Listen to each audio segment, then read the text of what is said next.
ചേച്ചി ഇപ്പൊ ഈ പീരീഡ്സ് എന്ന് പറയുമ്പോ ഇപ്പത്തെ നമ്മുടെ തലമുറയിൽ പീരീഡ്സ് എന്ന് പറഞ്ഞ ടോപ്പിക് ഒരിക്കലും അവസാനിക്കാത്തൊരു ടോപ്പിക്കാണ്. അതായത് ആൾക്കാർക്ക് കുറെ തെറ്റിദ്ധാരണകളുണ്ട്, എന്നാൽ കുറെ അവനവൻ പറയുന്നതാണ് ശരി, അങ്ങനെ ഒരുപാട് സംഭവങ്ങളുണ്ട്.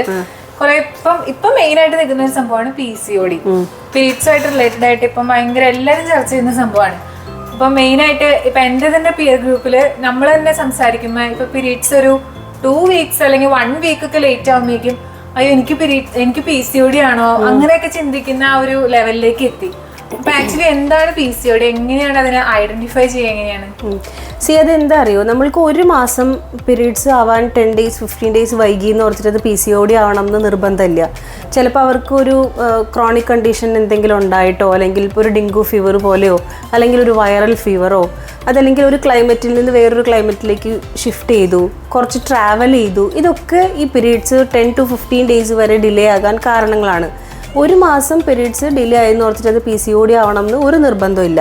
പക്ഷേ അതുപോലെ തന്നെ ഇറഗുലർ സൈക്കിൾസ്, ഒരു മാസമല്ല 2 to 3 months or 3 to 5 months irregular cycles ഉണ്ട്, അല്ലെങ്കിൽ പ്രോപ്പർ ഫ്ലോ ഇല്ല, ക്ലോത്ത്സ് മാത്രമാണ് ഉള്ളത്, അല്ലെങ്കിൽ ഡ്രിപ്പിങ്ങേ ഉള്ളൂ, ബ്ലീഡിങ് ആയിട്ടില്ല, റെഗുലർ ആയിട്ട് അങ്ങനെ കാണിക്കുന്നുണ്ടെങ്കിൽ നമുക്കൊരു എക്സ്പേർട്ടിന്റെ സഹായം തേടുന്നത് നല്ലതായിരിക്കും.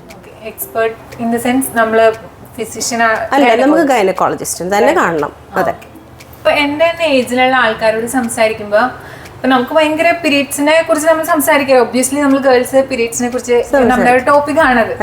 അപ്പോ ഈ ഭയങ്കര പെയിൻ വരുന്ന സമയങ്ങളില് ചിലർ പറയാണ്ട്, ഇപ്പൊ നമ്മുടെ കല്യാണം കഴിഞ്ഞിട്ടുള്ള സുഹൃത്തുക്കളും ഒക്കെ നമ്മളായിട്ട് ഇന്ററാക്ഷനിൽ വരുമ്പം പറയുന്നതാണ് ആഫ്റ്റർ സെക്സ് നമുക്ക് പീരീഡ്സ് കുറച്ചൊരു പെയിൻ കുറവായിരിക്കും പിന്നീട് അങ്ങോട്ട് എന്ന് പറയാറുണ്ട്. അത് ശരിയാണോ തെറ്റാണോ? അത് വലിയ ടോപ്പിക്കാണ്, ഇത്ര സെക്കൻഡ്സിൽ പറഞ്ഞ് തീർക്കാൻ പറ്റില്ല. നമുക്ക് അതിന് വേണ്ടി വേറൊരു ഡിസ്കഷൻ വെക്കാം. പക്ഷേ അതിനകത്തുള്ള കാര്യം ഓരോരുത്തരുടെ ബോഡി നേച്ചർ അനുസരിച്ചിരിക്കും അത്. പിന്നത്തത് നമ്മുടെ എലാസ്റ്റിസിറ്റി, മസിൽ എലാസ്റ്റിസിറ്റി കൂടുന്നതനുസരിച്ചിട്ട് നമുക്കങ്ങനെ ഒരു പെയിൻ റിലീഫ് പോലെ ഫീൽ ചെയ്യണതാണ്. അതിനെപ്പറ്റി വേറൊരു ടോപ്പിക്കായിട്ട് തന്നെ സംസാരിക്കേണ്ടതുണ്ട്. അപ്പൊ ജസ്റ്റ് അങ്ങനെ ഒരു ഏതെങ്കിലും ഒരു പോയിന്റിൽ നമുക്ക് അങ്ങനെ ഫീൽ ചെയ്യുന്നു, അത്ര. അപ്പൊ അതൊരു മിത്തല്ല. പീരീഡ്സിൽ നമുക്ക് ഒഴിച്ചുവിടാൻ പറ്റാത്ത ഒരു സംഭവമാണ്, അല്ലെങ്കിൽ ഒരു ടോപ്പിക്കാണ് മൂഡ് സ്വിങ്സ്.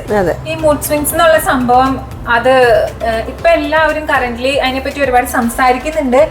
എന്നാലും ചില ആൾക്കാർ അതിനെ പറയുന്നത് ഈ സ്ത്രീകള് അവരുടെ മൂഡ് സ്വിങ്സ് എന്ന് പറഞ്ഞ ഈ ഒരു പീരീഡ് സമയം പല കാര്യങ്ങളും മുതലെടുക്കുവാണ്. ദേഷ്യം, അതിന്റെ പേരിൽ ദേഷ്യം വരുമ്പോ അല്ലെങ്കിൽ അതിന്റെ പേരിൽ നമ്മൾ ഇറിറ്റേറ്റഡ് ആവുമ്പോ ചിലരും അത് മനസ്സിലാക്കാറില്ല. ശരിക്കും ഈ മൂഡ് സ്വിങ്സിന് അതിൻ്റെതായ ഇമ്പോർട്ടൻസും അതിൻ്റെതായിട്ടുള്ള കാരണങ്ങളും ഉണ്ടല്ലോ.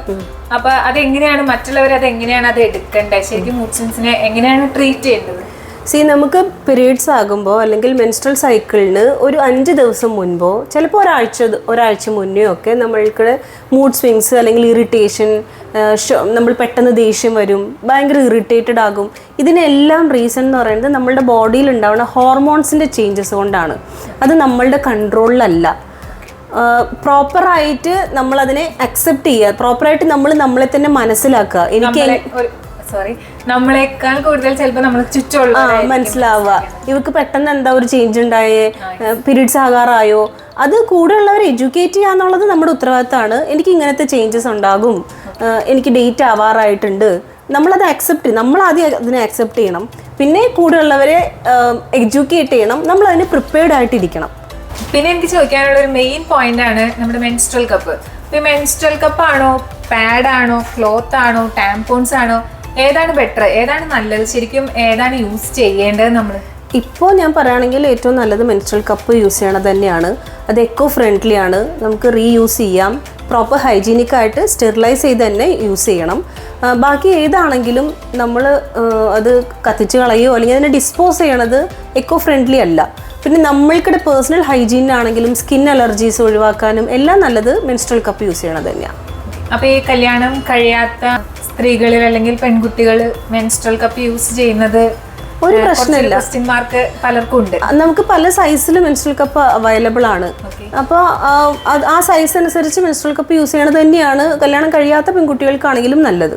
ഇപ്പൊ നിലവിലുള്ള ഒരു കൺഫ്യൂഷൻ ആണ്, മെൻസ്ട്രൽ കപ്പ് യൂസ് ചെയ്യുന്ന സമയത്ത് നമ്മളത് റിമൂവ് ചെയ്യുമല്ലോ, അപ്പൊ ആ ഒരു വാക്യൂം അതിനകത്ത് നിന്ന് കളഞ്ഞിട്ടാണ് നമ്മൾ റിമൂവ് ചെയ്യുക. പക്ഷെ നമ്മളൊരു ചെറിയ പ്രഷർ കൊടുത്തിട്ടാണല്ലോ റിമൂവ് ചെയ്യുന്നത്. ആ ഒരു പ്രഷർ കൊടുക്കുന്നത് നമ്മുടെ യൂട്രസിനെ അഫക്ട് ചെയ്യും, യൂട്രസ് താഴേക്ക് ഇറങ്ങി പോകും എന്നൊക്കെ പറഞ്ഞ് കേൾക്കുന്നുണ്ട്. കുറെ പേര് ഡൗട്ടാണ്, കുറെ പേര് അത് ഓപ്പൺ അപ്പ് ആയിട്ട് ചോദിക്കുന്നുണ്ട്. കേൾക്കുമ്പോൾ അത് സത്യമാണ് വിചാരിച്ചിരിക്കുന്ന ആൾക്കാരുണ്ട്. അതിനെപ്പറ്റി ചർച്ച ചെയ്യാൻ തന്നെ ചിലര് മടിയാണ്. അപ്പൊ ശരിക്കും അങ്ങനെ ഉണ്ടോ? അങ്ങനെ ഒരിക്കലും ഇല്ല. യൂട്രസ് എന്ന് പറയുന്നത് ഒരു ഫേം ആയിട്ടുള്ള ഒരു ഓർഗൻ ആണ്. അത് ഒരിക്കലും ഈ ചെറിയൊരു വാക്യൂം കളയാൻ പ്രഷർ എഴുമ്പോഴത്തേക്കും താഴേക്ക് ഇറങ്ങി വരില്ല. ഒരിക്കലും അങ്ങനെ ഒരു പേടിയുടെ ആവശ്യമില്ല. മെൻസ്ട്രൽ കപ്പ് യൂസ് ചെയ്തത് കൊണ്ട് യൂട്രസ് ഇപ്പോൾ താഴേക്ക് ഇറങ്ങി വരും എന്നുള്ളൊരു സംശയത്തിൻ്റെ ആവശ്യമേ ഇല്ല. അത് വളരെ ചെറിയൊരു പ്രഷറാണ് അവിടെ മെൻസ്ട്രൽ കപ്പ് റിമൂവ് ചെയ്യാൻ എടുക്കണുള്ളൂ. അതുകൊണ്ട് യൂട്രസ് താഴെ ഇറങ്ങി വരില്ല. നമ്മുടെ മെൻസ്ട്രേഷൻ ടൈമിൽ നമ്മൾ ചില ആഹാരങ്ങൾ കഴിക്കാൻ പാടില്ല, ഇത് കഴിക്കണം അങ്ങനെയൊക്കെ പറയുന്നുണ്ടല്ലോ. അപ്പൊ അതിനകത്ത് മെയിൻ ആയിട്ട് എല്ലാവർക്കും ഉള്ള ഒരു ഡൗട്ടാണ്, തണുത്ത വെള്ളം മെൻസ്ട്രേഷൻ ആ പീരീഡിൽ കുടിക്കാൻ പാടില്ല എന്നുള്ളത്. തണുത്ത വെള്ളം കുടിക്കുന്നത് കൂടുതൽ വയറുവേദന ഉണ്ടാക്കാം, നമുക്ക് ബുദ്ധിമുട്ടുണ്ടാക്കാം അങ്ങനെയൊക്കെ പറഞ്ഞു കേട്ടിട്ടുണ്ട്. അപ്പൊ അതിനകത്ത് എന്തെങ്കിലും ഒരു സത്യം? തണുത്ത വെള്ളം കുടിക്കുന്നതും ചൂടുവെള്ളം കുടിക്കുന്നതും ആക്ച്വലി അത് അവരുടെ കംഫർട്ടാണ്.